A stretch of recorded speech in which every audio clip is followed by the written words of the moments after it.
Tim Albright with AVNation with an AVNation special, taking a look at AV in Africa.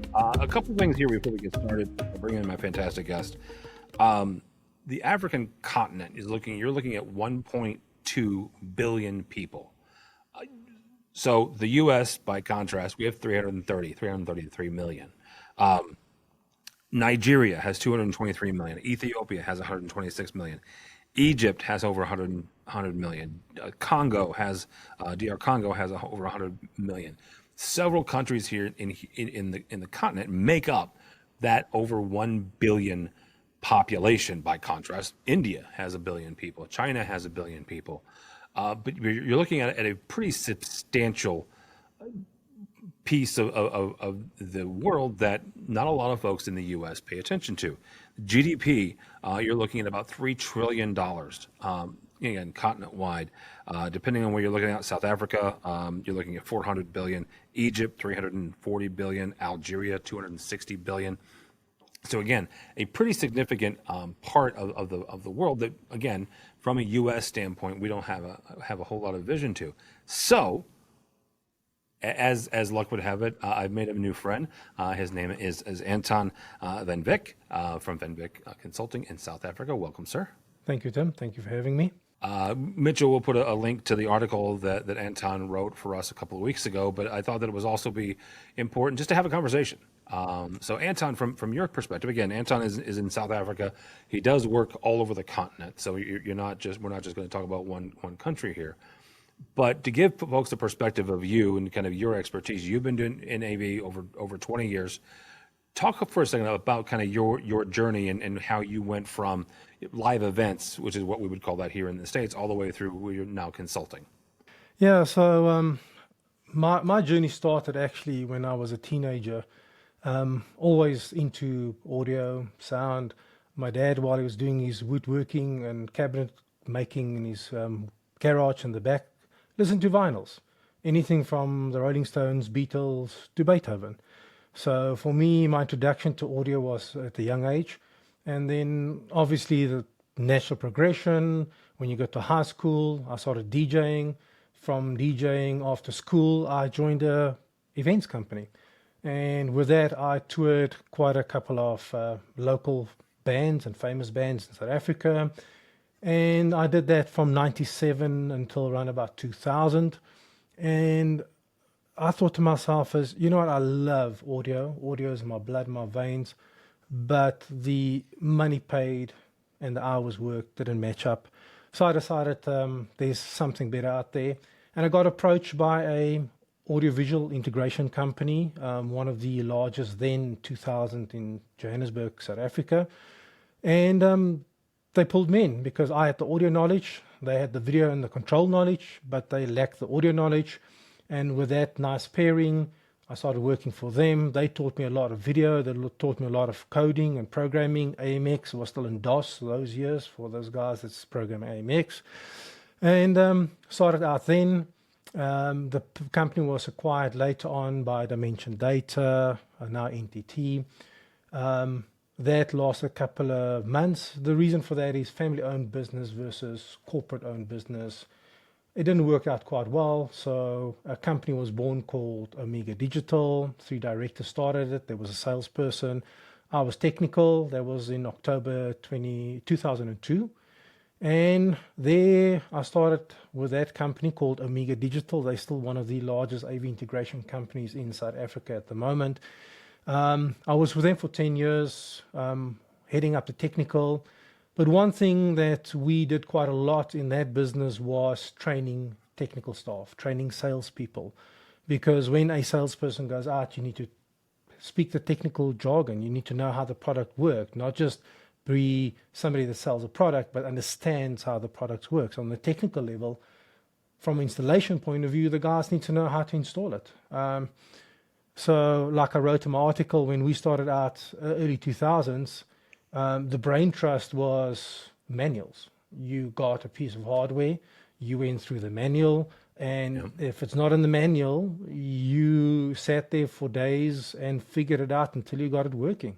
And when you got it working, you're excited, you're the champion, you're the hero, you go and share the news with the fellow technicians out there, And that's how the Brain Trust was started and growing and maintained. And obviously, with Amiga Digital, we needed to make sure that that Brain Trust carried on and grew new technicians, new young blood coming into the industry. And I was with Amiga Digital for 10 years, like I said, October 2002. And then end of 2012, October, I joined one of the leading distributing companies in the country, called Walden Moore. They were the Harman distributors, the Shure distributors in the country, because my passion for audio just called me back. I mean, I've been in the AV game for a couple of years, but the passion for audio was strong in my blood. So I joined them, started out as technical manager within that company, and realized once again, training. So I got involved at the training. We developed some of the video products within with the actual business side of the Walden Moore. And from there onwards, the business was acquired now recently in 2002 by a company called Planet World Pro. They took over the business. And then I thought, you know what, it's time for me after 25 years in the industry with all my knowledge to be something in the industry or someone in the industry giving back in the industry. Because sitting at a distributor, you can only work with your local peers or your clients that you deal with. You can't really go to the opposition and say, hey, let me train your people up or help you train the people up or let me help you share the knowledge within that industry. And in October 2022, 10 years later, I started a company called Audiovisual Works. And that business was purely focused on the import and distribution of audiovisual products for the broadcast market. Had a few brands in there, well-known brands. And even though I had the product and the product was moving and I did well with the product, 80% of my time I spent consulting. A lot of people phoned me, and because they knew I had the knowledge, they understood that I was versed in audio, video control, acoustics, broadcasting, cinemas, Atmos, recording studios. So a lot of people phone me up and say, can I consult? Can I help with this? And in January, February of 23, my company was acquired by ProSound, which is one of the leading distributors in this industry right now. They doing Electro Voice and Mayer and all those sort of brands. And I took a sabbatical for a month, the month of February, because I haven't taken leave since 2015. So I need to just shut down, restart. And ultimately in March 2023, I started Van Wyk Consulting. With a pure focus on being a totally independent consultant, not having ties to any brand, any product, but purely giving back into the industry and training people, but with the help of advancing clients out there that's in need of technical skills. Because, I dealt with a client in the last couple of weeks where they were sold a lemon, unfortunately, where the technical people went in and they just sold him a bunch of products that's still not working. And I went in there to sort it out. So yes, that is my history in a nutshell. So talk for a second about again, I want to emphasize the fact that you do work not just in South Africa, but all over the continent. If you had to kind of condense down one or two of the biggest issues facing the AV industry on the continent of Africa, what would that be? The biggest thing that I helped a client out in Ethiopia in the middle end of last year, and the skill level in Africa is the biggest problem. Even though we've got internet, we've got YouTube, and all the different manufacturers got brilliant training out there, the fundamental skill sets, the basic knowledge of what is audio, how does audio work, what is video, how does video work, how does the two fit together, how do you make it work together? That fundamental skill level is not available in Africa. And yes, you can Google something, but if you Google how to make an atomic bomb, you will find the ingredients how to make the bomb. You'll put it together. You might blow yourself up in the process, but you'll be able to do it because the knowledge is there. Do you understand what you're doing while you're building the bomb? No, you're just building the bomb. And that is the biggest thing that I see in Africa right now is the skill to actually do a job properly, and then the fact after it in maintaining it, because you can install it, but maintaining a product or maintaining an installation after the fact is the hardest part. Because a lot of European countries or countries from insulation integration companies from Dubai might swing into Africa, do a quick sale, do a quick installation, and go back to Dubai or Europe and leave the client high and dry in Africa without any knowledge on how to maintain the system. So how do we fix that, right? And again, I fully admit my brain, is very U.S. centric, and as such, we have access to VIXA, we have access to CEDIA, NSCA, a number of other organizations with training, right? Now, anymore, 90% of that training is online, so you could make the argument that, oh, sure, if you're in Nairobi, sure, you can get access to VIXA, but what is the solution from Anton's point of view perspective? How do we get the AV professionals in these various countries? How do we get them trained up on the proper skill set? That's a very good question. I asked that question myself a few times. Yeah. My honest opinion on this, and it's just Anton, the gospel according to Anton right now, is that yes, you can have a lot of book knowledge, and you can see it on LinkedIn every day. Another certificate bagged, and you can see the certificates raked up on LinkedIn and on Facebook and social media. The question is, do you have the practical experience? And that is the key differentiating factor for me, is having the practical knowledge of that. Me sitting here, I only have matric high school diploma behind my name. I didn't go and study mechanical engineering, electrical engineering, sound engineering, acoustical, none of that. Everything I know of 25 years was practical experience, where people taught me practically, Anton, this is how you solder a VGA. And for me, funny, my teacher at that point said to me, Anton, this is how to do a VGA. And he showed me, okay, now you do it. And I remember sitting at a job site, and they were busy installing, pulling cables, terminating cables, installing mounting projectors.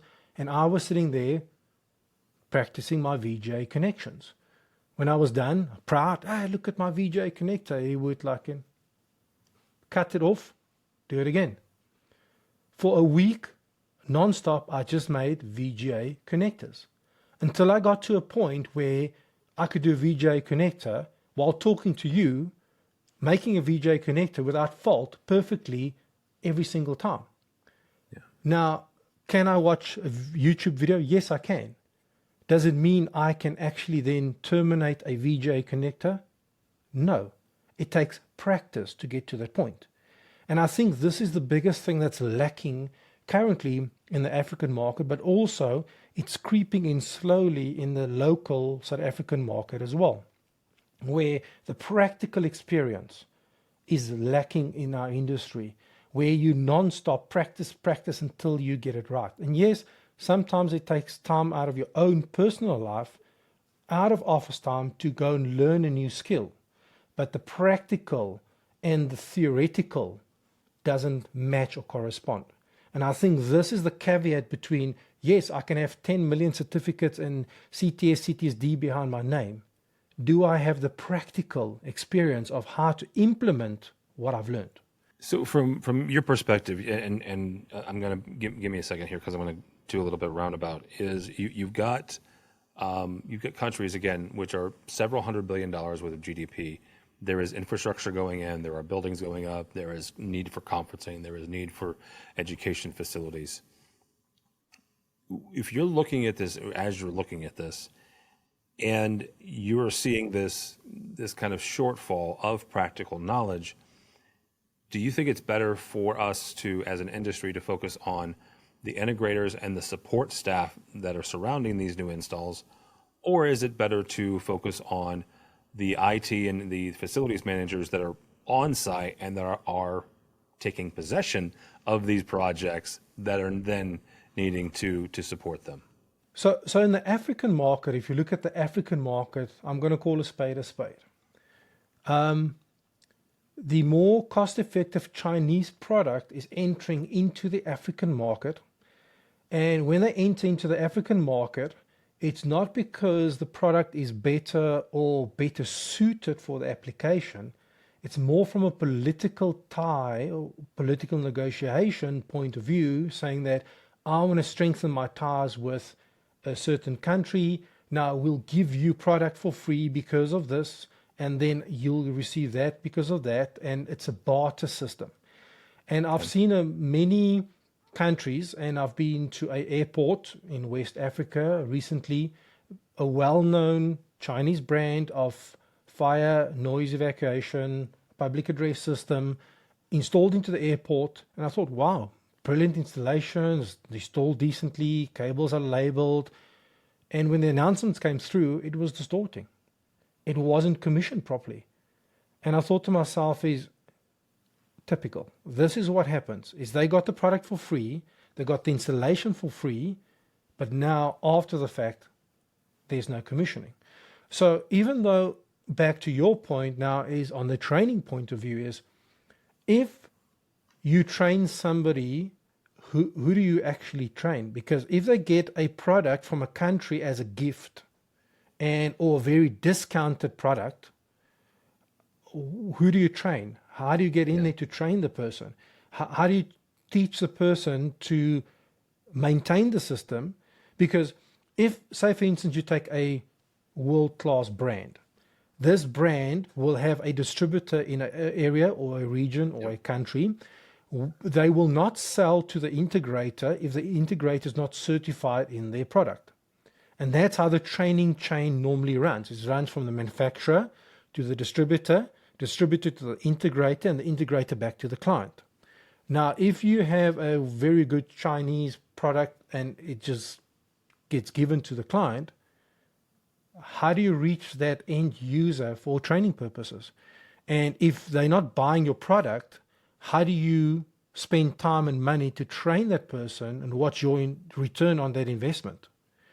So that's a catch-22 is, yes, you have to do training, but if you do training, what's your return on investment, because your product doesn't get sold into that area? I'm going to ask a very dangerous question because I don't know the answer, and I'm trying not to cause an international incident. Can at least in that instance, right, where and I'll just pick on the Chinese manufacturer. The Chinese manufacturer is giving that product to the client. Could somebody, whether that is the client or the consultant or somebody, say, "Hey, great, awesome, thanks so much for the product. By the way, to accept this, to make this worth everybody's time and effort, you, Mr. and Mrs. Chinese manufacturer, you need to train us a bit."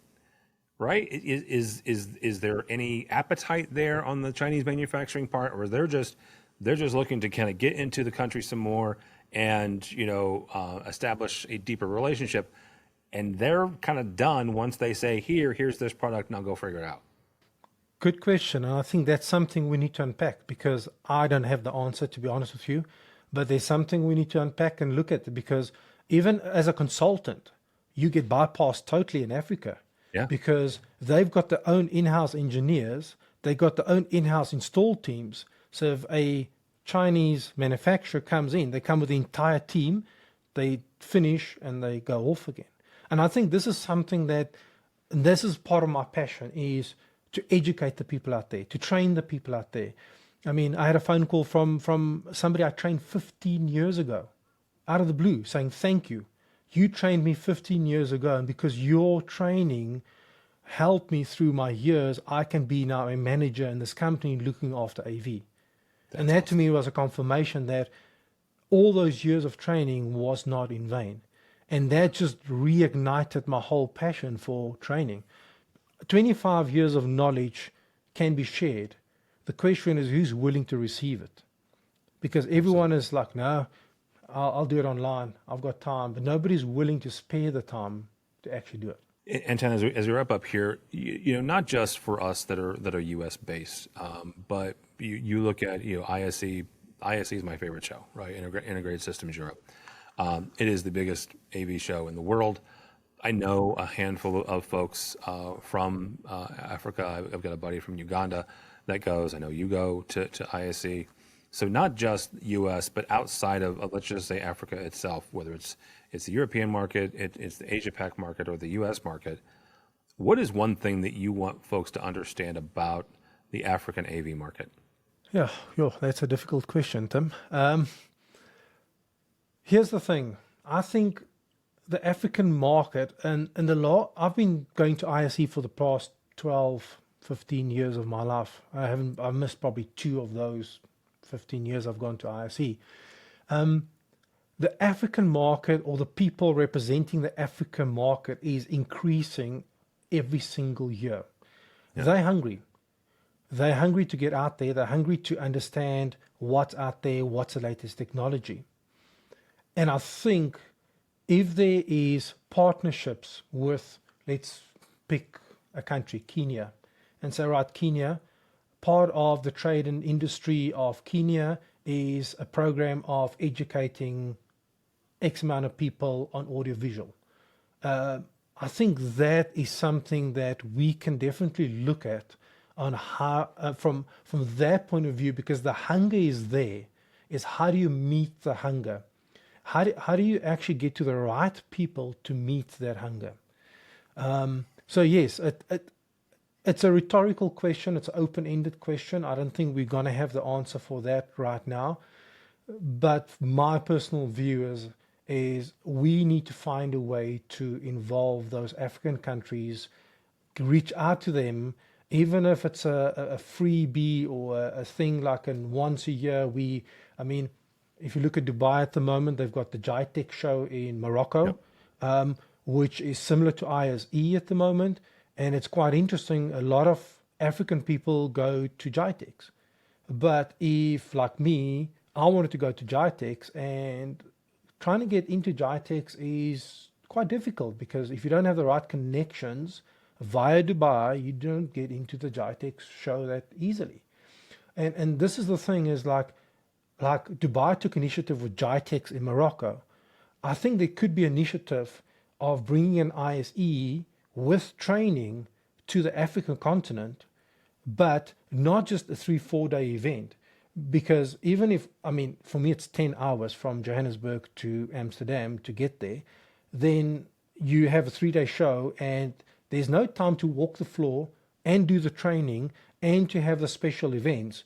One person cannot do everything at the same time. So the question is that if you do bring an event like that to Africa, how do you make it sustainable, or how do you make it not sustainable? How do you make it for people to access it more easily, but also at the same time have the training, see the product, attend seminars at the same time? We had something in Johannesburg called MediaTek. MediaTek was every second year, and ultimately everyone that was in MediaTek went to ISE. But even the guys from Africa came down to MediaTek, they also went to ISE. So, and the same people is going to GITEX. It's the same show. It just shows you the hunger. There's hunger for that involvement, for people to see the latest technologies, but also get educated at the same time. And I think that is a good launching pad, is how do you reach the masses? Not necessarily an ISE, but something similar where you have training, but not just manufacturer training, basic training. The basics of audio, the basics of video, the basics of control, basics of broadcast, stuff like that. Yeah, that's just my 2 cents. That'll be a good place to stop it. Anton Van Wyk, thank you so much, sir. How do people connect with you or Van Wyk Consulting? Yeah, it's easy. My website is vanwyk.consulting. It's VANWYK.consulting. That's the website. Or my email is anton@vanwyk.consulting. And yeah, I'm there on social media, LinkedIn, website. Yeah, easy to reach. We'll have Mitchell put a link to both LinkedIn and your website. So thank you so much, sir. I appreciate it. For AVNation, go by our website, AVNation.tv. That's AVNation.tv. You'll find programs like this and a host of others. All that and more at AVNation.tv. That's avnation.tv. The network for the AV industry. What are you listening to? This This is AV. This is AV Nation. This is AV Nation.